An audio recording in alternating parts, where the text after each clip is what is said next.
तो आज हम YouTube पर चैनल शुरू करने और उसे बढ़ाने के एक पूरे कोर्स को एक सीधी साधी एक्शन लेने वाली रणनीति में बदलने वाले हैं।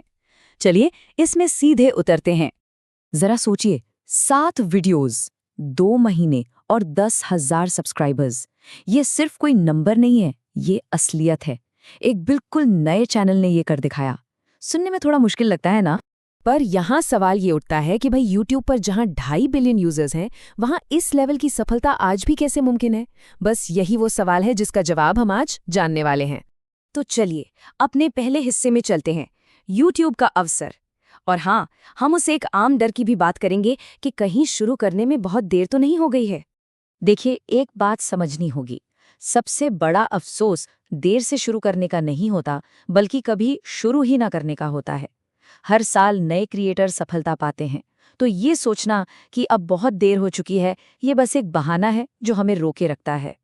और शुरू करने के फायदे सिर्फ व्यूज और सब्सक्राइबर्स से कहीं ज्यादा हैं। एक पैसिव इनकम का जरिया बन सकता है सदाबहार कंटेंट से। वीडियो एडिटिंग और डिजाइन जैसी कितनी कीमती स्किल्स सीखने को मिलती हैं। और हाँ, कम्युनिकेशन स्किल्स और आत्मविश्वास में जो जबरदस्त सुधार आता है, वो अलग। ठीक है, अब आते हैं सबसे जरूरी चीज पर, एल्गोरिदम के कोड को क्रैक करने पर।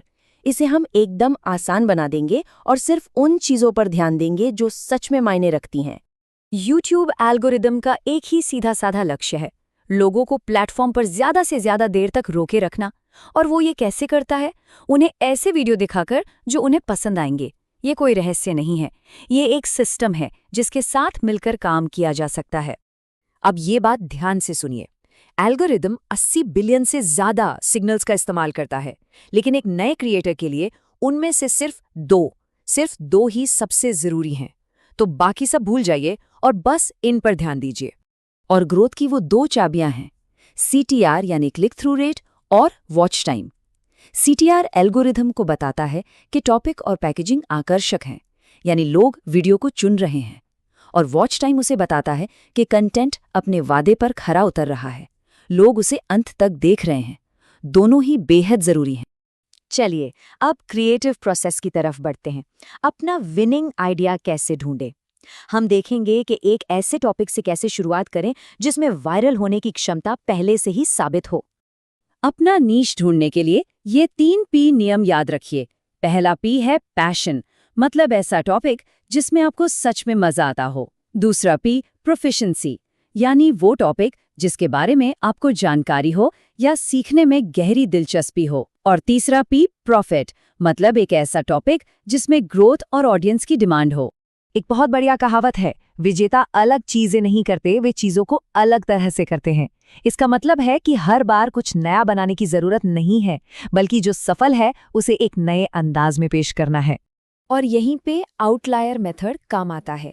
ये छोटे चैनलों पर ऐसे वीडियो ढूंढने की रणनीति है जो चैनल के औसत व्यूज से कई ज्यादा बेहतर प्रदर्शन करते हैं। ये आउटलायर्स वो टॉपिक बताते हैं जिनकी दर्शकों में जबरदस्त मांग होती है, भले ही क्रिएटर फेमस न हो। इसकी ताकत को समझने के लिए ये नंबर देखिए। एक आउटलायर वीडियो चैनल के औसत से 28 गुना ज्यादा व्यूज ला सकता है। ये बहुत बड़ा है और ये दिखाता है कि सही आइडिया में कितनी ताकत है। तो अब आते हैं उस फॉर्मूले पर जो एक सफल वीडियो बनाता है। ये सुनने में सरल है पर बहुत शक्तिशाली है। एक वायरल वीडियो के ये 3 मुख्य घटक हैं। एक वायरल आइडिया यानी क्या, वायरल पैकेजिंग यानी क्लिक, और एक वायरल इंट्रो यानी हुक। सफलता के लिए इन तीनों को सही करना बहुत जरूरी है। आपकी पैकेजिंग यानी आपका टाइटल और थंबनेल का बस एक ही काम है, जिज्ञासा पैदा करना। उन्हें मिलकर देखने वाले के मन में एक सवाल या दिलचस्पी पैदा करनी चाहिए जो उन्हें क्लिक करने पर मजबूर कर दे। और एक बार उन्होंने क्लिक कर दिया तो पहले 30 सेकंड में उन्हें रोकना जरूरी है। इसके लिए इस 3 स्टेप परफेक्ट इंट्रो का इस्तेमाल करें। पहला, लक्ष्य बताएं। दूसरा, समस्या का परिचय दें। और तीसरा, समाधान प्रस्तुत करें, यानी वादा करें कि वीडियो में इसका हल है। तो सफलता का रास्ता क्या है? चलिए इसे समेटते हुए उस एक सबसे जरूरी लक्ष्य पर ध्यान देते हैं जो किसी भी नए क्रिएटर के लिए होता है। पहला लक्ष्य वायरल होना नहीं है, नहीं, लक्ष्य है सिर्फ एक आउटलायर वीडियो बनाना। एक ऐसा वीडियो जो चैनल के औसत प्रदर्शन को पार कर जाए। चैनल की ग्रोथ का पहला कदम यही है। तो अब सवाल ये है कि इस पूरी रणनीति को जानने के बाद वो पहला आउटलायर वीडियो कौन सा होगा।